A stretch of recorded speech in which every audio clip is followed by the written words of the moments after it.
جنت کے متعلق مولا علی کا بیان عالی شان ہے۔ بلا شبہ تو بہشت میں ہرگز داخل نہیں ہو سکتا جب تک کہ اپنی گمراہی، گناہوں اور نافرمانیوں سے باز نہ آ جائے۔ بس جنت کو وہی حاصل کرے گا جس نے اپنے نفس کو تکلیف پہ ڈالا، اور علم وہی حاصل کرتا ہے جو عمر کا ایک کافی حصہ اس کی تحصیل میں صرف کرتا ہے۔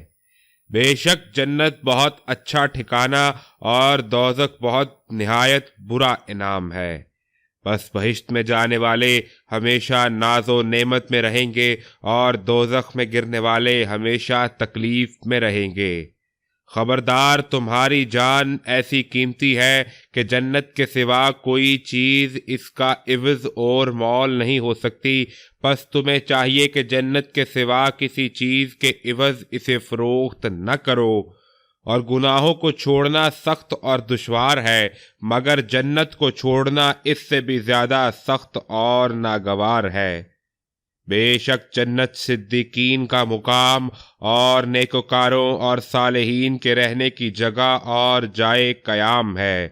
بس جو شخص اللہ تعالیٰ کے ساتھ حسن ظن رکھتا ہے وہ جنت حاصل کرنے میں کامیاب ہو جائے گا، اور ہم حوض کوثر پر بڑی رغبت سے اس کا پانی پی رہے ہوں گے کہ ہم اس سے اپنے دشمنوں کو ہٹائیں گے اور اپنے دوستوں کو پیالے بھر بھر پلائیں گے، اور جو شخص اس کا ایک گھونٹ پی لے گا وہ اس کے بعد کبھی پیاسا نہ ہوگا۔